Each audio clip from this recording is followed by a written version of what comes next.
Challenge yourself to become a better photographer in 30 days. Challenge number 17, landmarks. So what is a landmark? Well, it's something that sticks up out of the ground most of the time.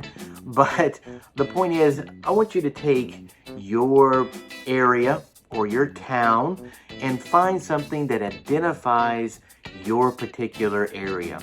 Is it like here in my area, we have something, a very large water tower. It has an American flag on it and everything. So it's kind of used by the town itself as an identifying landmark.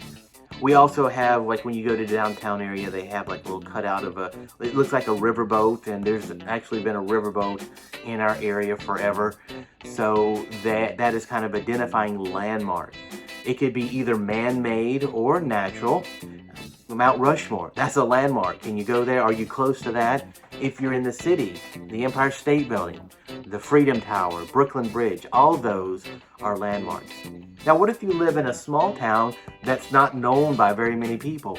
Well, what do the people in your community identify as a particular landmark in the town? Is there a place that people go to on the regular?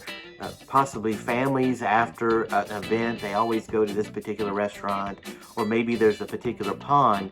And sometimes landmarks are not landmarks until you've made them gave them that importance. So is there something in your community that is important to the community, or it's a sign of family? Sometimes it's a negative thing.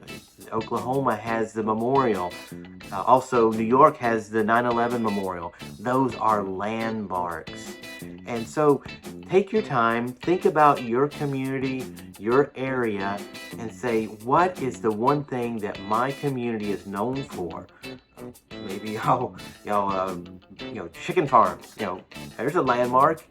How can you make that look more than just a photo of that particular thing? There's where the challenge actually comes in. How can I feature this particular item so that it resonates not just with me, but it conveys that idea? Suppose it's a restaurant that everybody goes to. You might just take a picture of it during the day, which is fine. But would it be better to take a picture of it whenever there's a bunch of people there and say, wow, you're giving the idea that it's a packed place, that a lot of people evidently like to go there. And so you're helping others appreciate how important that location is. Why is it a landmark for your community? So thank you so much for tuning in. If you have any pictures, please tag us with Phototropics30, Photropix30. And as always, challenge yourself to become a better photographer every day.